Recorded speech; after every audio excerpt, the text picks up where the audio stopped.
A modern human and a Neanderthal, same age, same health, standing face to face. Who wins? This gets asked constantly, and it usually gets answered badly. Either the Neanderthal is a monster who tears a man in half, or he is a slow brute who loses to anyone clever. Both of those are films, not evidence. So let us do it properly. We are going to run this like a real matchup, category by category, using what the skeletons actually tell us. Height, weight, strength, speed, senses, brain, weapons. And at the end there is a twist, which is that the real contest was never a fight at all. First, the rules. Same age, same health, no armor. We run it twice, once with bare hands, once with the weapons each side really carried. And everything here comes from bones, because that is all we have. Bones are better evidence than people expect. Muscle leaves marks where it attaches. Heavy use thickens the shaft. Injury leaves scars you can read. So, the tale of the tape. Height. A Neanderthal man averaged around 5'5". A modern human man averages around 5'9". So we are taller. That is the last category we win for a while. Weight. The Neanderthal is heavier, at roughly 170 pounds against our 150. Read that again. 4 inches shorter and 20 pounds heavier. That is not fat. It is bone and muscle packed into a shorter frame. Build. A broad barrel chest, a wider pelvis, and noticeably shorter forearms and shins. Every one of those is a cold adaptation. Less surface area, less heat lost. But short limbs do something else. They shorten the lever. And a shorter lever moves less far, with more force. Now bone. This is where it stops being close. Neanderthal limb bones have markedly thicker walls than ours. The shafts are denser, the joint surfaces are larger, and the ridges where muscle attached are enormous. You do not grow ridges like that unless something is pulling on them, hard, for years. Category: raw strength. There is one detail that settles it. Neanderthal right arms are consistently, dramatically stronger than their left. The asymmetry is roughly what you find in a professional tennis player's racket arm. Except tennis players do it for 20 years. These people were built like that by adolescence. The old explanation was spear thrusting. Newer work points more towards scraping hides, thousands of hours of it. Either way, the arm is the arm. Best modern comparison. Imagine an elite powerlifter's upper body compressed into a 5'5" frame. In a grapple, at close range, with no weapons, this is not a contest. The Neanderthal wins, quickly, and it is not close. So that is round 1. Now let us take the fight away from him. Category: speed and endurance. Those short shins that gave him force cost him reach. Running is a lever problem. Long legs cover more ground per step for the same effort. Modern humans are built almost absurdly well for covering distance. Long legs, narrow hips, a long springy Achilles tendon that stores and returns energy with every stride. Now add the fuel bill. Estimates for Neanderthal daily energy needs run from around 3,500 calories up to 5,000 in cold conditions. That is an enormous amount of food to find every single day, forever. Carrying that much muscle is not free. Somebody has to feed it. Over any distance, the modern human simply walks away. And keeps walking. And the Neanderthal cannot follow without burning fuel he cannot afford. So, he wins the room. We win the landscape. Category: senses. Look at a Neanderthal skull from the front, and the eye sockets are noticeably larger than ours. Bigger eyes, and a bigger visual processing region at the back of the brain.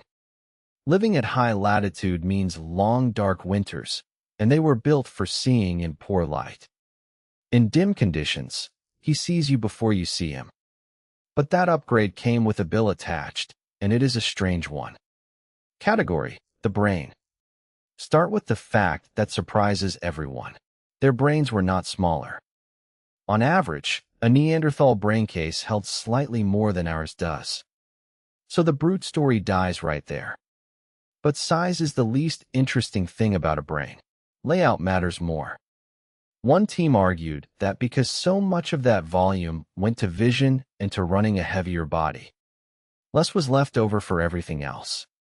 And scans of the inner skull suggest their cerebellum was smaller than ours, relative to the whole. The cerebellum is not just balance. It is heavily involved in language, working memory, and learning complex sequences. Those are exactly the things you need to teach a technique to a stranger. This is not a story about being stupid. They made glue with controlled temperature chemistry. It is a story about what a brain is tuned for. Theirs was tuned for a hard, cold, close-range life, and it worked for 400,000 years. Category: weapons. And this is where everything flips. The Neanderthal toolkit is heavy, sharp, and excellent, and almost all of it is designed for contact. A thick wooden shaft with a large stone point, used at arm's length against an animal that can kill you. That is why their skeletons carry the injury pattern of rodeo riders. The modern human toolkit is lighter and built around a different idea entirely. Small standardized points, bone and antler, and the spear thrower. A spear thrower is a stick that adds a joint to your arm. It roughly doubles the speed a dart leaves your hand. Suddenly you are lethal at 20 or 30 meters instead of 2. Now run the fight again. The Neanderthal has to close the distance. The modern human does not. He does not need to be stronger or braver or even a better shot. He needs to hit once and then walk backwards. With weapons, at any range above a few meters, the modern human wins without ever being touched. So here is the scorecard. Bare hands, close range, Neanderthal decisively. Any distance at all, modern human decisively. Which means the honest answer to who would win is, it depends entirely on who chooses the range. And now the twist, which is the part worth actually taking away. None of this mattered. There is no evidence of a war between these two populations. No mass graves, no burned settlements, no layer of violence in the ground. Across 5,000 years of sharing a continent, we have a handful of injured individuals. What actually decided it was nothing you could film. Their populations were tiny and scattered, with almost no genetic diversity. Ours were better connected, and materials moved hundreds of kilometers between our groups instead of 50.